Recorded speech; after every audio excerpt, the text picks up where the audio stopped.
Hey, it's been just over a year since the Incarcerations, BK16, and the Search for Democracy in India was published.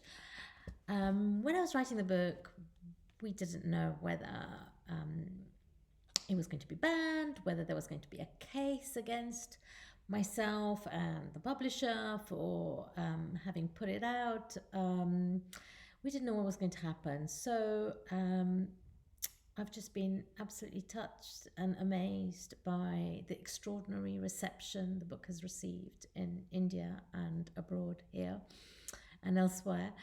And I'm grateful to you, Lighthouse Books, and all the readers for taking it up for the month of June. The book is about a very extraordinary case in which 16 intellectuals, professors, human rights activists, lawyers, trade unionists, poets, artists, uh, were raided over a series of nights in 2018, and over the course of the next couple of years found themselves imprisoned under anti-terror laws in India. And these laws are under which bail is near impossible and no trial. The trial hasn't begun until now, 7 years on, and most of these people remain in prison. So the book delves into their lives to ask why were they so dangerous, and it shows the work that they were doing to fight for the rights of some of the world's most marginalized populations.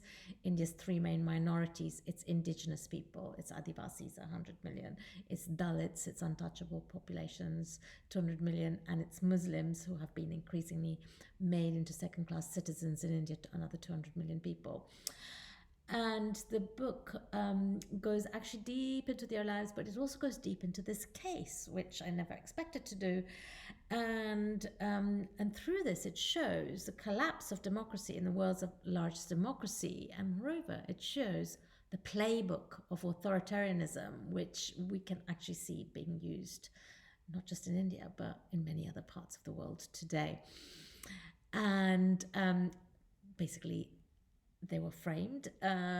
Evidence was used to and implanted on their computers, cyber warfare, including a letter which the police said was a letter which showed that they had been plotting to assassinate Prime Minister Modi. And it shows the collapse of the judiciary. It shows how the media was complicit. The mainstream media all propagated the government point of view. And it shows crucially how there was a close pact between some of the world's largest multinational corporations, fossil fuel giants, and the Indian state, in how these incarcerations and why these incarcerations took place. So I won't give it all away. It's a thrilling, shocking story. But let me read you a short passage. I turn to a night, or the night of 8th of October 2020, and Stan Swami, an 83-year-old Jesuit priest who was widely known amongst his friends as a gentle giant who had devoted his life to fighting for the rights of indigenous people, Adivasis, changed from his shirt and trousers into a more comfortable lungi. He settled down before dinner, as he always did, to watch the news in the common room at Bagacha Garden, where he lived on the outskirts of Ranchi city in the eastern Indian state of Jharkhand. About 3 days before that fated October evening, a kind of glow had appeared on Stan's face. It was as though he had a premonition of what was to come. In contrast, Father Solomon, Stan's companion at Bagacha, was agitated. A week before, he had received a call from the Superintendent of Police of the National Investigation Agency, the NIA, the Central Anti-Terror Task Force, and was told to produce Stan at the Mumbai office. What do you mean, produce Stan? Produce him for what, and why Mumbai? Solomon had asked the superintendent. Stan suffered from various illnesses, including severe Parkinson's disease. It was not possible to take a sick elderly person as far away as Mumbai in the middle of a pandemic, Solomon had told the superintendent. It was cruel. On the evening of 8th October, Solomon left Stan to go out to buy fruit at the local bazaar when his phone rang. Stan whispering down the line. Where are you? The NIA police officers are here. Come fast. When Solomon returned to Bagacha, two SUVs were parked outside. Under the stairs in the communal seating area, there were four officials from the NIA Anti-Terror Task Force and two security guards with big guns. The officer in charge told Solomon to get ready. They wanted to take Stan to their office in Ranchi for questioning. Solomon was angry. If you've come all the way by car, why can't your senior officers come by car to talk to Stan? Why do you want to take an 83-year-old sick man away during a pandemic? And why have you come at night? The officer in charge threatened Solomon. If you try and block our work, we can arrest you too. At that point, Stan took Solomon aside and said, Enough is enough. I go. His face was calm, graceful, peaceful. A sense of silence had entered him. He'd become quiet and withdrawn. It was as though he had taken an internal decision.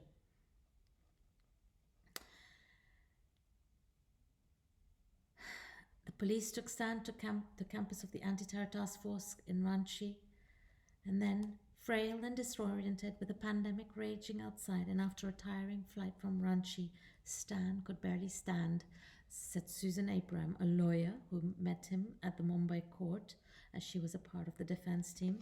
We got him to sit on the chair where lawyers sit so that he had table support to put his signature on a few documents which empower lawyers to act on one's behalf. He could barely manage a scroll for a signature, so we had to take his thumb impression. The defense team sought Stan's release on bail on medical grounds. It was evident for everyone to see that he could not walk, hear, eat, or drink without support, Susan said.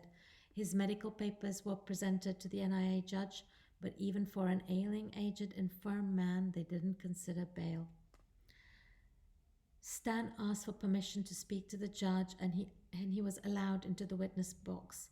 He said, I had neither any connection with the Bhima Koregaon incident, nor any links with Maoists. All along, I dedicated my life for the development of my poor Adivasi sisters and brothers. I wanted justice to be done to them, as per the constitutional provisions and Supreme Court judgments. His voice was so feeble that the judge could not even hear it. Stan was fatally sent to jail, but nevertheless his voice went viral. His friends spread a video recorded at Bagacha 2 days before his arrest. Looking straight at the camera, wearing a simple white cotton check shirt, Stan spoke slowly, carefully, and sincerely. He said, What is happening to me is not something unique or happening to me alone. It is a broader process taking place all over the country. We are all aware of how prominent intellectuals, lawyers, writers, poets, activists, student leaders are all put in jail because they have expressed their dissent or raised questions about the ruling powers of India. So we are a part of a process, and in a way I am happy to be part of this process because I am not a silent spectator, but I am a part of it, part of the game, and I am ready to pay the price, whatever be it. Well, 6 months later, Stan caught COVID in jail and he very tragically and sadly died. As I said, many of the BK16 remain in prison, but as Stan said, this is actually a case in which a threat was sent to everybody doing this kind of democratic rights work. India has a long tradition of it, to say basically, stop your work, be quiet, or otherwise you're next. It's sent chill down everybody's spines, and it has acted as a way of self-silencing in India, which is why I am thrilled that this book is being discussed everywhere. It's being talked about in the Houses of Parliament in the UK, where questions are going to be raised of the Indian government next week in early July. It's also already been used in Indian Parliament to ask questions of the Prime Minister. Why are the BK16 still in jail? Why were they jailed in the first place? So I'm just thrilled that we're going to keep this alive, and I'm thrilled that you're using the book, and please read it and use it and spread the word. It matters for all of us.